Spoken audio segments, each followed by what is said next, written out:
Okay, this week, our book Babble is on psychoanalytical criticism, and there are three major components to this: the id, the superego, and the ego. The id deals with all of your primitive impulses, things such as your thirst, anger, any desire you have for something that gives you instant gratification. Sometimes it's said to be something that we're born with. It's just a natural thing, and it helps us get our basic needs that we need met. And it's sort of based on the pleasure principle. It's just basically you go with whatever feels good at a certain time, and you don't really take into consideration anything else. Um, and then we have the superego. This represents the moral part of a person's personality, the conscience of a person. This is what dictates our belief of right and wrong.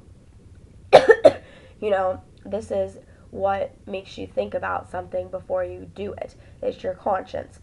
And then the third one is your ego. And this is basically maintains the balance between impulses and our conscience. It's sort of the happy medium.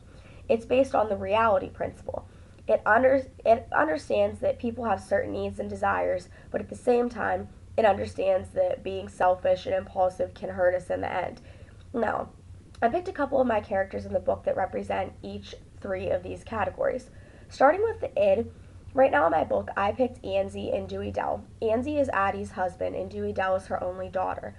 Now, at this point in the book, Addie has passed away, and the family is contemplating whether or not to take her to Jefferson County, where she wished to be buried. Now, I'm saying that Andy and Dewey Dell represent the id because they represent not really having a conscience, just strictly doing for themselves because that is what's going to benefit them at the time. Andy and Dewey Dell are trying to convince the family to take her into town even though a massive storm is coming, not because they know that that's what Addie really wanted, but because they have ulterior motives. Andy wants to go into town so he can buy a set of false teeth that he's been wanting for a while, and Dewey Dell wants to go into town so she can find someone to give her an abortion. So they have ulterior motives and they aren't really thinking about the consequences of this at all. Some of the family members could die taking Addie on this long journey um, during this great storm that's coming. Next is the superego.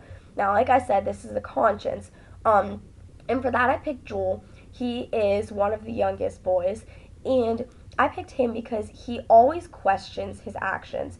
He relies very much on, he does exactly what he is told. He relies very much on other people to basically tell him how to live his life. He looks up to all of his brothers and his dad and even Addie to tell him what is right and what is wrong, and he always questions something before it is done. Even when his brother Cash was building the coffin, he was questioning on where he was building it because he was so concerned about his mother. And lastly is the ego. This is the balance. I picked Cash, the oldest son, as the person who I would say represents the ego because he is very neutral. He has Addie's interests in mind. He has no hidden desires that he wants to fulfill for himself. He's not completely one sided, he's in the middle. He definitely does things when they need to be done, but he makes sure that he thinks about them and thinks about their consequences as well. So, those are the three categories of psychoanalytical criticism, and this has been Book Babble 3.